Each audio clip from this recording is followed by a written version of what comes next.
Apocalypse Diary, Day 10. Food, water, heat, electric, internet, all still good. It's been another uneventful day. So, first mildly eventful thing, I convinced my wife to play Killing Floor 2 with me. She's starting out as a berserker, and she's got a long road ahead of her because she's not good at first-person shooters, but I'm gonna throw her into the deep end, and she'll either get good or get dead.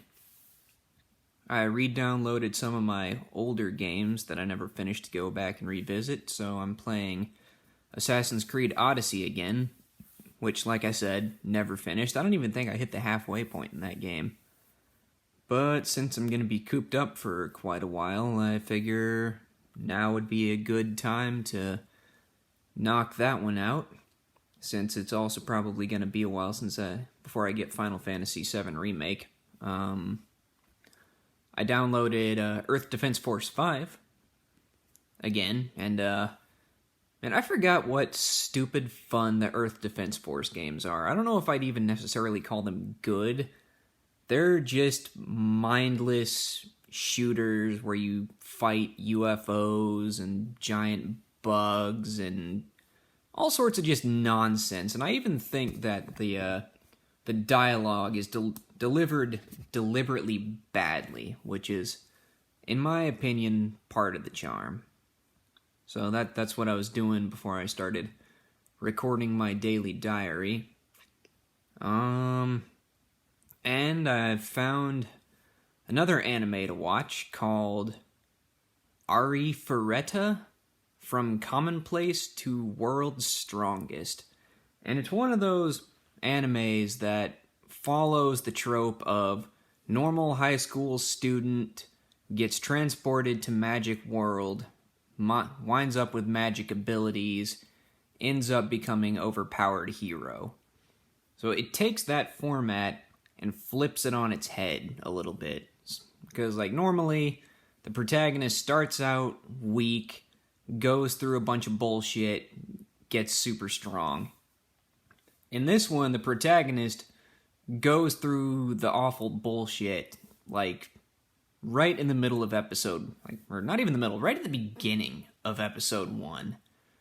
So, him and his classmates are diving into this big dungeon to try and get some magical artifacts so they can go home, which, honestly, if you're living in a world that suddenly has, like, magic and shit, I don't know why you would want to go home.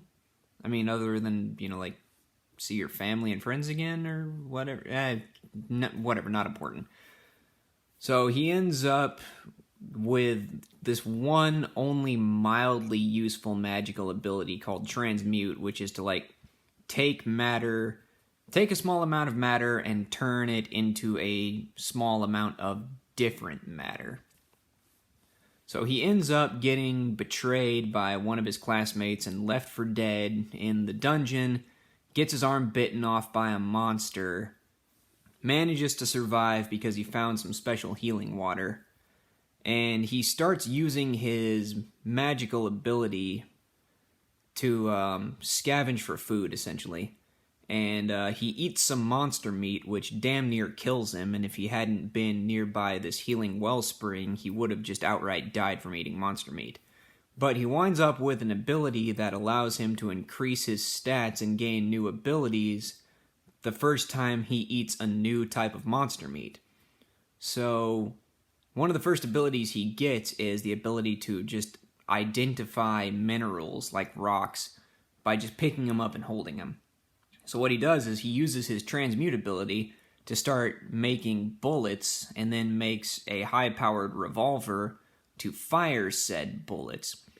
So he makes guns and ammo, and starts just working his way through this dungeon, eating all these different kinds of monster meat, and stockpiling all these different kinds of powers. And then he gets to, like, the bottom of the dungeon, cracks open this vault, and finds a girl sealed in there, in which is what's possibly my favorite scene in the anime so far. So this girl wakes up and she's like, "Oh, I've been sealed here for so long. I need you to help me. I need you to release me." And the protagonist just looks at her and goes, "Yeah, I'm out," and just turns and starts walking away. And she's like, "What are you doing?" And he's like, "I know how this goes. If you're sealed in here, it's probably for a very good reason, and there's no way in hell I'm letting you out." But she tells him that she was also betrayed and trapped down here, which kind of sets off as like, "Oh yeah, like I got betrayed by my classmate and stuck down here. So all right, I get it. I'm willing to at least hear you out." So they start talking, and he eventually lets her out, and she's like a very high level magic user. So they start working together to get out of the dungeon, and they finally did, which is where I stopped watching to record this diary while the child is asleep. So yeah, the protagonist is just become a real cynical bastard, which I like in a protagonist. Like I've seen more than enough of those goody two shoes want to help everybody type of protagonists, and I'm glad we've got a bit more of a Vegeta now rather than like a Goku. So yeah, that's cool. Again, it's called Ari Ferretta, From Commonplace to World's Strongest. It's on Hulu, and yeah, that's about gonna wrap it for this daily apocalypse diary. So thanks for watching, and I'll see you tomorrow on the next one.